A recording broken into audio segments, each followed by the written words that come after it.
Hey guys, I'm just sorting through some camping gear here at the moment, and I thought it might be a good opportunity to address a recent question that I've had quite a few times. How did you manage to run an oven and a slow cooker, etc. off your Prius? Well, I'll show you guys a few bits and pieces. Now, this is probably fairly evident to any third gen Prius owners, but you do have a 12 volt cigarette lighter power socket in your center console, and another one underneath your dash thing that's kind of hollow in a Prius, so that's kind of cool. Now, unfortunately, oh man, look at all that dust in there. I have no idea how that would have got in there. Anyway, moving on. Now, unfortunately, Prius does not have a power socket in the back, unlike I know a lot of RAV4s will have a 12 volt power socket around here somewhere, and our Prado doesn't have one, but it does have, is that dust or is that insects? I think it's dust. Again, don't know where that comes from. Our Prado has a 240 volt AC mains socket because it must have an inverter built in, obviously. So what I've done to work around power access in the back is I've taken out the little floor panel that goes there on the side. It's a little 12 volt battery.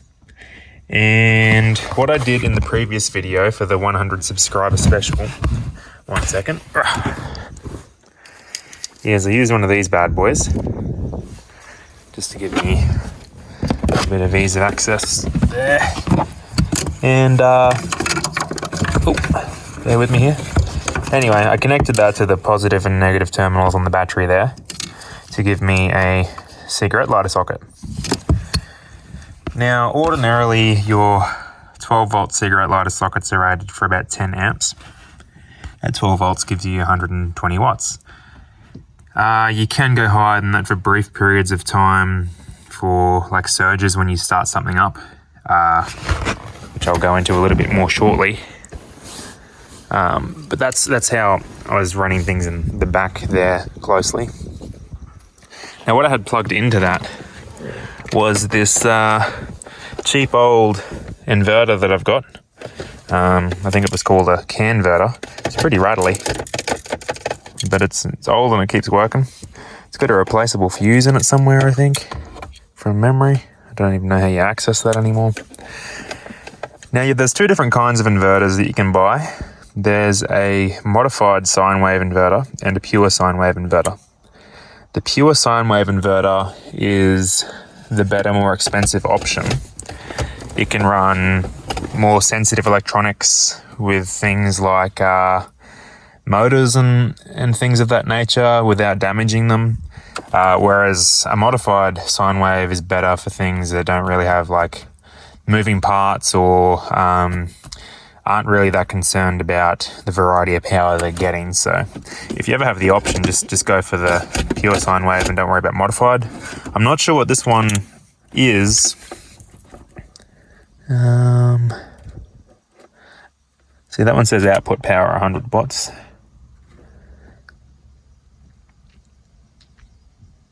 I have seen some of these advertise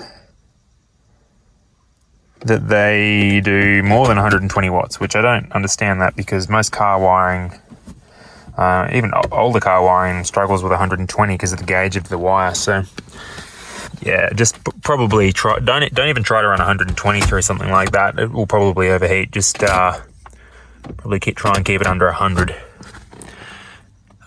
Anyway, so getting back to what we're looking at here.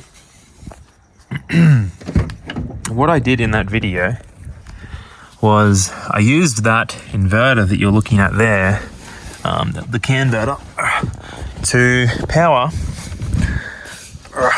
Sorry, I'm just moving as you can see, I've got the mattress in the back of the Prius here without the seats forward because I still need to drive the car. But I'm just getting ready for an upcoming camping video. Now, down here, as you can see, which is saying full, I've got a battery charger which says that it does up to 12 volts 5 amps, which would give you 60 watts And that's what this extension cable's for. I'm running that off mains power at the moment, so I don't need to idle the Prius in the driveway all night.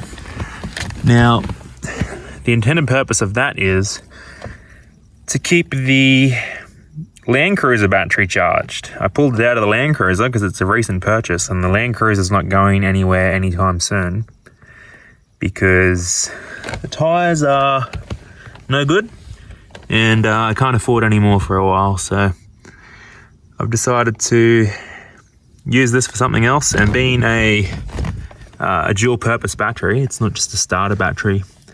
This is actually intended for boats, but you can easily run it in four-wheel drives. And I picked this because it had the terminals in better positions for my four-wheel drive without having to play around with the wiring. And they're functionally the same as the yellow top Optima batteries. So, yeah, so another benefit to the marine battery here is it's got added posts for running accessories. And if I haven't got these done up too tight, I don't have this one up too tight. You can see I've got a lot of washers on here, and this is fairly dodgy. But the reason why I did this was because it was late one afternoon before filming a camping video, and I needed to be able to fit the terminals from the bigger inverter onto this. So as a kind of makeshift spacer, I just got a heap of these washers out of my toolbox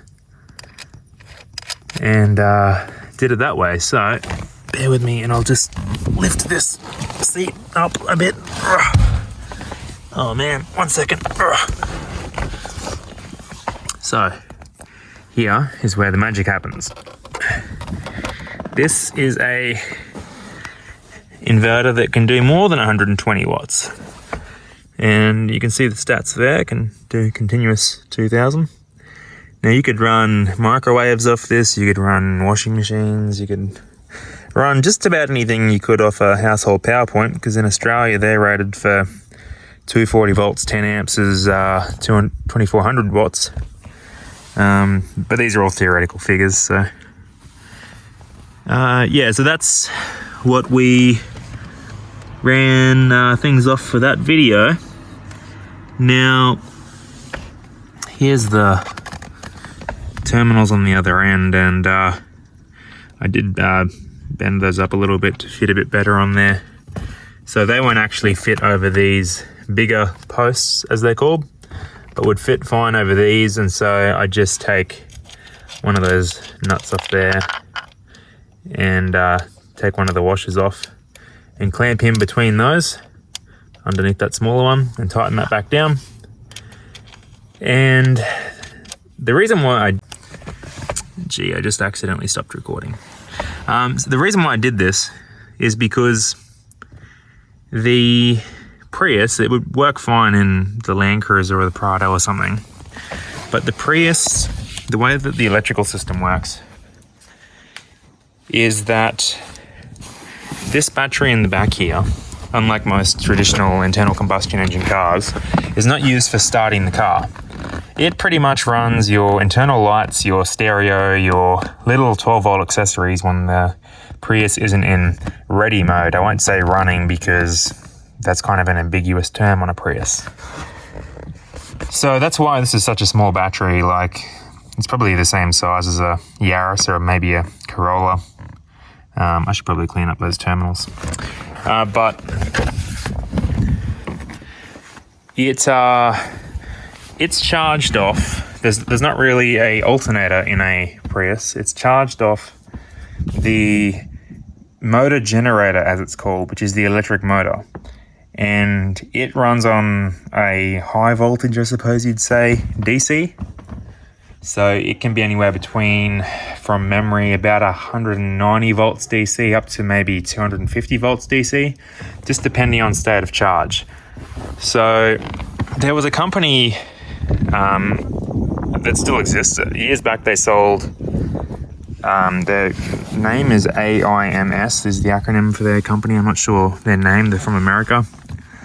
But they make different inverters and power solutions, and they actually sold a inverter that did go from the Prius high voltage let's just say 240-ish volts DC at times, down to 12 volts DC. So you could use the high voltage circuit in the back of the Prius, which is just as easy to access as what I just showed you. It's just under a different part of the floor, to run things off your high voltage circuit. And the benefit to that is you bypass some of the wiring in the Prius that goes from that motor generator, or the electric motor as I mentioned, which is the high voltage circuit that runs the car when drives the car when the petrol motor's not running, to charge this. So the gauge of the wire that goes from the high voltage DC to the low voltage DC, from everything that I've read, is not rated for more than about 1 kilowatt or 1,000 watts, because it's not intended for running ovens. It's intended for running your interior lights and your stereo and, just basic things when the car's not in ready mode. Oh, we have a bit of breeze here tonight. So you don't want to be drawing really high power through this, because you can melt some of your wiring or cause big problems for your car. And that's why I've got that battery to run the inverter. Now, being an Optima battery, it's much more efficient than a standard battery because of the coil windings inside of the cells there. I think this is rated for about 66 amp hours, but in reality, you get more usage out of each amp hour than a traditional battery, so I think it's like up to 20% more or something like that. So it's physically about as large as I think a 100 or 110 amp hour traditional car battery. And you certainly pay more for them. They can last up to about 10 years too. So we'll see how that goes. One of the other benefits not being a starting battery is I can run it flat. It doesn't damage it like it does a starting battery. So just charge him back up and keep using him for those kind of 12 volt accessory things. But yeah, it basically charges slowly. It's kind of a trickle charge. That charger down there won't keep up at 60 watts with the oven down there, which will draw 1200 plus watts. But when the oven's not running and it only has to run for say 15-20 minutes at a time, that will slowly over time recharge this battery. And it's really the only appliance that I need this kind of workaround for, without potentially damaging wiring in the car, because the slow cooker, a lot of those draw between 75 and 300 watts depending on whether they're on low or high or which model you've got. LED light strips you can run off just a few watts realistically, like less than 10 watts. And the fridge, again, depends on temperatures, but it can run on, it's never more than 50. It can be, 15 to 35 depending on ambient temperatures, but hopefully that gives people some idea of, I hope that makes sense. If there's any questions surrounding how all that works, it's basically just me using that big battery as a buffer for the electrical system to not put strain on the DC to DC charger going from high voltage DC to low voltage DC, because it's only rated for around 1 kilowatt just with the size of the wiring on it. And yeah, you just can't get a hold of those high voltage inverters anymore online. I had a look. I could have kind of worked around it with my own idea and a few bits and pieces that companies sell, but again, it would have cost me well over $1,000. So this seemed like an easier solution since I already had this battery available to me. I already had a battery charger and I already had that little inverter, to run the little battery charger, which is currently plugged into mains power. So I just plug that into there. That keeps him going. And I only need to, run the oven off the big battery in theory. So I'm going to be using this on the weekend. If you'd like to see it all in action again, I'm going to make sure I've got a bit better lighting and, show everything off a little bit better so you can see how it all works. While I've got you, I'll show you something I did this afternoon. So don't tell wifey.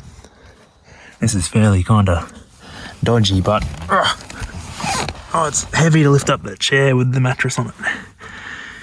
I've got this contraption. That's a broken coat hanger because I accidentally twisted off the top bit. But oh, 1 second. What I can do is I've got up here on the passenger grab handle a good old zip tie and one of these marine stainless steel hooks that's rated for like 260 kilos, which would be more than that handle for sure. And yeah, it just hangs onto the inverter there, and you can have the window down to give it a bit of breeze. It doesn't get hot, but a bit more accessible and doesn't trap heat that way. And actually this thing almost never starts up its internal fan for cooling, even when, like in the last video, it's trapped in a corner without any airflow. So really impressed with this thing so far. Anyway, yeah, if there's any questions regarding the electrical setup, I'm sorry the lighting is not great this evening, but I just thought I'd quickly film this while I'm getting a bit of camping gear set up for the weekend. So we've got a good video coming up. Please consider subscribing if you haven't yet, and there might be some more interesting electrical stuff that we discover along the way. Thanks guys, bye.